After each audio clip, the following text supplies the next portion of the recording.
नमस्कार साथियों, आज हम श्रीमद् भागवत गीता के 16वें अध्याय दैवासुर संपद भाग योग का अध्ययन एवं श्रवण करेंगे। 7वें अध्याय के 15वें श्लोक में तथा 9वें अध्याय के 11वें श्लोक में तथा 12वें श्लोक में भगवान ने कहा, आसुरी तथा राक्षसी प्रकृति धारण करने वाले मूढ़ लोग मेरा भजन नहीं करते लेकिन मेरा तिरस्कार करते हैं। और 9वें अध्याय के 13वें और 14वें श्लोक में कहा, दैवी प्रकृति वाले महात्मा पुरुष मुझे सर्वभूतों का आदि और अविनाशी समझकर अनन्य प्रेम सहित सब प्रकार से हमेशा मेरा भजन करते हैं।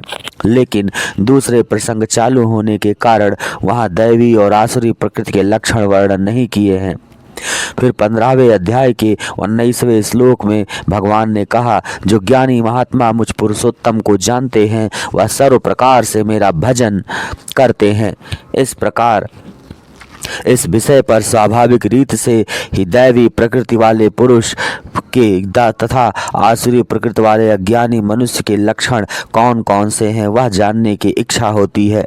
इसलिए भगवान अब दोनों के लक्षण और स्वभाव का विस्तार पूर्वक वर्णन करने के लिए यह 16वां अध्याय आरंभ करते हैं।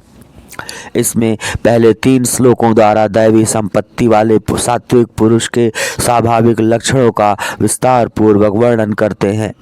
श्री भगवान बोले, भय का सर्वथा अभाव, अंतःकरण की पूर्ण निर्मलता, तत्व ज्ञान के लिए ध्यान योग में निरंतर दृढ़ स्थिति और सात्विक दान, इंद्रियों का दमन, भगवान देवता और गुरुजनों की पूजा तथा अग्निहोत्र आदि उत्तम कार्यों का कर आचरण और वेद शास्त्रों का पठन पाठन तथा भगवान के नाम और गुणों का कीर्तन, स्वधर्म पालन के लिए कष्ट सहन और शरीर तथा इंद्रियों के सहित अंतःकरण की सरलता, मन वाणी और शरीर से किसी प्रकार को किसी भी कष्ट को न देना, यथार्थ और प्रिय भाषण, अपना अपकार करने वाले पर भी क्रोध न होना, कर्मों में कर्तापन के अभिमान का त्याग, अंतःकरण की उपरति अर्थात चित्त की चंचलता का अभाव, किसी की निंदादि न करना, सब भूत प्राणियों में हेतु रहित दया, इंद्रियों का विषयों के साथ संयोग होने पर भी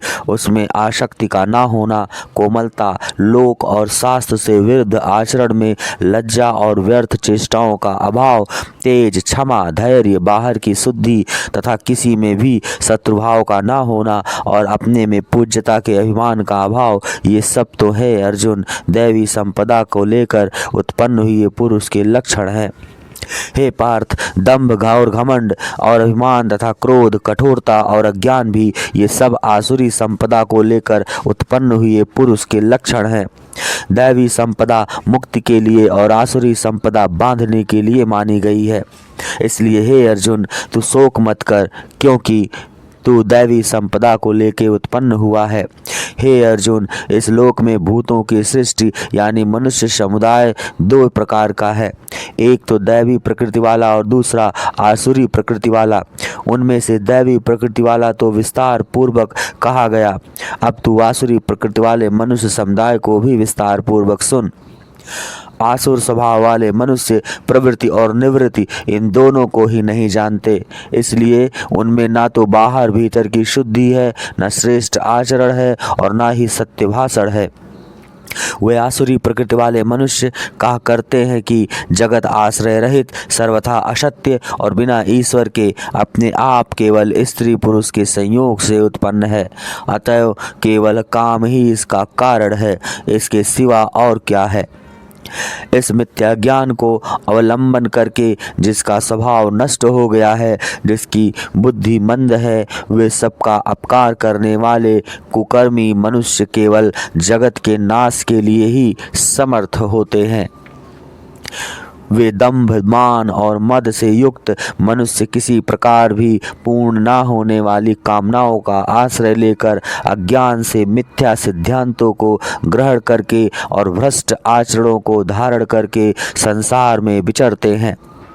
तथा वे मृत्यु पर्यंत रहने वाली असंख्य चिंताओं का आश्रय लेने वाले, विषय भोगों के भोगने में तत्पर रहने वाले और इतना ही सुख है इस प्रकार मानने वाले होते हैं। वे आशा की सैकड़ों फांसियों से बंधे हुए मनुष्य काम क्रोध के परायण होकर विषय भोगों के लिए अन्यायपूर्वक धनादि पदार्थों का संग्रह करने की चेष्टा करते हैं।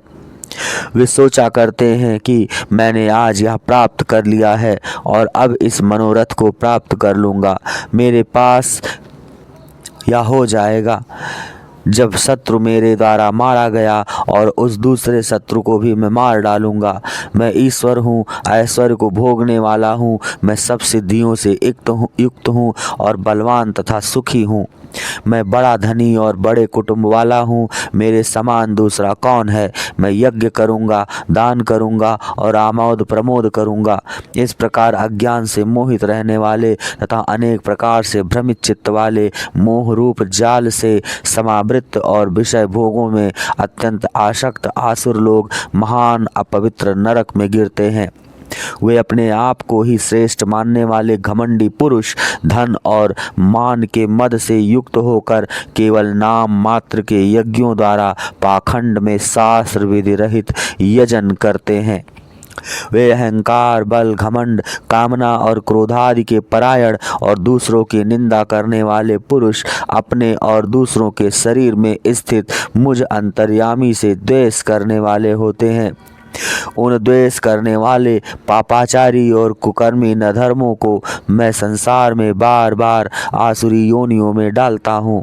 हे अर्जुन, वे मूढ़ मुझको न प्राप्त होकर ही जन्म जन्म में आसुरी योनियों को प्राप्त होते हैं, फिर उससे भी अति नीच गति को प्राप्त होते हैं, अर्थात घोर नरकों में पड़ते हैं। काम, क्रोध तथा लोभ ये तीन प्रकार के नरक के द्वार आत्मा का नाश करने वाले अर्थात उसको अधोगति में ले जाने वाले हैं।